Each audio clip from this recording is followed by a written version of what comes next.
Hello friends, इस video में हम प्राइस एक्शन के साथ सुपर ट्रेंड को कंबाइन करके ट्रेड लेना सीखेंगे। सुपर ट्रेंड एक ट्रेंडिंग इंडिकेटर है, इसलिए इसका यूज़ होता है अप ट्रेंड या फिर डाउन ट्रेंड में। साइडवे मार्केट में कभी ये बाय का सिग्नल देगा तो कभी ये सेल का सिग्नल देगा, इसलिए आप इसको साइडवे मार्केट में यूज़ नहीं कर सकते। ये पहला पॉइंट हो गया जिसको आपको याद रखना है और फॉलो भी करना है। ट्रेडिंग व्यू में आप सर्च करना सुपर ट्रेंड, इस पर क्लिक करने के बाद आपके ग्राफ में प्राइस के ऊपर नीचे ग्रीन और रेड कलर की लाइन प्लॉट हो जाएगी। इसका मतलब है कि जब ये ग्रीन लाइन रेड कलर की लाइन में ट्रांसफ़र हो जाए तब हो सकता है कि ये ट्रेंड रिवर्स हो जाए और आगे एक बीरिश ट्रेंड की शुरुआत हो। ऐसे ही अगर ये रेड लाइन ग्रीन कलर की लाइन में ट्रांसफ़र हो जाए तब हो सकता है कि ये डाउन ट्रेंड खत्म हो जाए और एक बुलिश ट्रेंड की शुरुआत हो।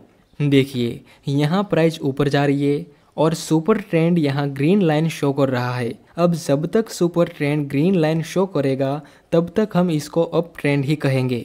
नेक्स्ट, प्राइस थोड़ा सा ऊपर जाके नीचे गिरता है और सुपर ट्रेंड की ग्रीन लाइन रेड लाइन में ट्रांसफ़र हो गई। अब हम इसको डाउन ट्रेंड बोल सकते हैं। ऐसे ही यहाँ प्राइस नीचे आ रही थी जिसमें super trend red line show कर रहा था। जब तक सुपर ट्रेंड रेड लाइन बता रहा है तब तक हम इसको डाउन ट्रेंड ही कहेंगे।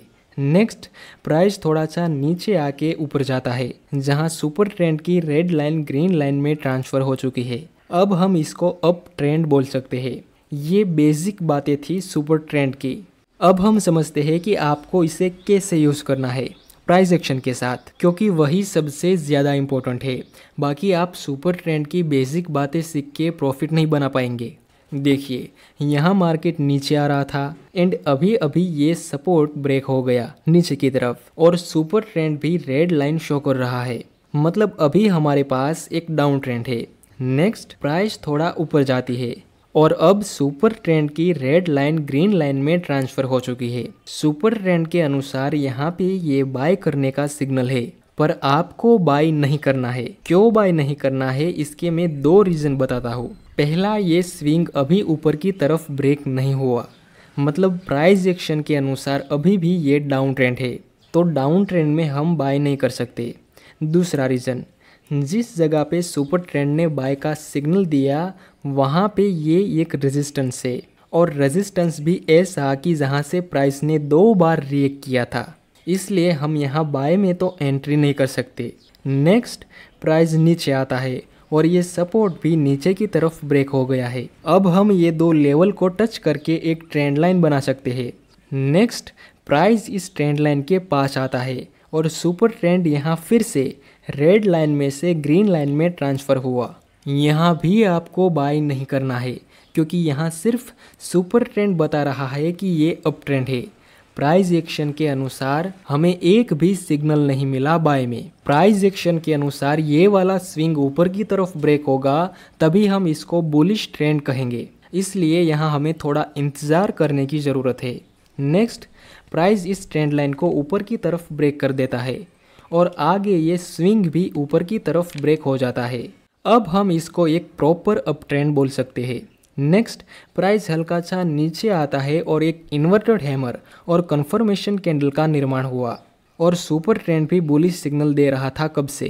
अब हम बाय में एंट्री कर सकते हैं क्योंकि सुपर ट्रेंड और प्राइस एक्शन दोनों ही सेम सिग्नल दे रहे हैं बाय करने का। स्टॉप लॉस यहाँ पे और प्रॉफिट टारगेट हम 1GM2 के हिसाब से रख देंगे। नेक्स्ट, हमारा टारगेट कंप्लीट हो चुका है। अब कुछ लोग कहेंगे कि सुपर ट्रेंड तो यहाँ से बाय करने का सिग्नल दे रहा था और हमने यहाँ जाके एंट्री की आधा मूवमेंट खत्म होने के बाद। अगर हमने यहाँ सिर्फ सुपर ट्रेंड को देख के बाय किया होता तो हमें कितना ज़्यादा प्रॉफिट मिलता। ऑलमोस्ट पूरे के पूरे ट्रेंड को हम कैप्चर कर सकते थे। वैसे बात तो सही है, लेकिन फिर भी आपको सिर्फ सुपर ट्रेंड के भरोसे ट्रेड नहीं लेना है। यहाँ तो आपको बड़ा मूव मिल जाता, लेकिन यहाँ लॉस होता, यहाँ भी लॉस होता अगर आपने सिर्फ सुपर ट्रेंड को यूज़ किया होता तो। इसलिए प्राइस एक्शन और सुपर ट्रेंड को कंबाइन करके ट्रेड लेने में ज़्यादा समझदारी रहेगी। चलिए, अब मैं एक दूसरा तरीका बताता हूँ जिसमें आप सुपर ट्रेंड की हेल्प से मैक्सिमम प्रॉफिट बना पाएंगे। देखिए, यहाँ पहले प्राइस अप ट्रेंड में थी, उसके साथ सुपर ट्रेंड भी ग्रीन लाइन शो कर रहा था, मतलब अप ट्रेंड। नेक्स्ट प्राइस थोड़ा सा नीचे आता है और सुपर ट्रेंड की ग्रीन लाइन रेड लाइन में ट्रांसफ़र हो गई। सुपर ट्रेंड के अनुसार यहाँ ये डाउन ट्रेंड की शुरुआत हो चुकी है, पर हम वेट करेंगे कि ये स्विंग ब्रेक हो जाए नीचे की तरफ। नेक्स्ट प्राइस इस स्विंग से थोड़ा सा ऊपर जाता है और आखिर में ये स्विंग का ब्रेकडाउन हो गया और आगे प्राइस रिटेस्ट करने के लिए आता है और एक shooting star plus confirmation candle बनाता है। प्राइस एक्शन के अनुसार ये डाउन ट्रेंड है, सुपर ट्रेंड के अनुसार भी ये डाउन ट्रेंड है। साथ ही में हमें कैंडलस्टिक पैटर्न का सिग्नल भी मिला और तो और हमने रीटेस्ट का भी वेट किया। ओके, अब हम सेल में एंट्री कर सकते हैं। इसमें हमारा स्टॉप लॉस रहेगा इस शूटिंग स्टार के हाई से थोड़ा सा ऊपर और प्रॉफिट टारगेट आपको वहाँ पे रखना है जहाँ पे सुपर ट्रेंड की रेड लाइन ग्रीन लाइन में कन्वर्ट हो जाए। इस तरह से आपको कभी कभार 1GEM3, 1GEM4 और कभी कभार 1GEM5 से भी ज़्यादा प्रॉफिट मिल सकता है। नेक्स्ट हम देखें तो प्राइस काफ़ी नीचे गिर चुकी है, लेकिन अभी भी ये super trend red line show कर रहा है, इसलिए हम प्रॉफिट को होल्ड करेंगे। याद रखना, हर बार आपको बड़े बड़े प्रॉफिट नहीं मिलेंगे, कभी कभार 1GEM1 और 1GEM2 का भी प्रॉफिट मिल सकता है। चलिए आज मैं कुछ आपको अलग टाइप्स का होमवर्क देता हूँ। ये हमारा पहला एग्जाम्पल है जिसको हमने सीखा था।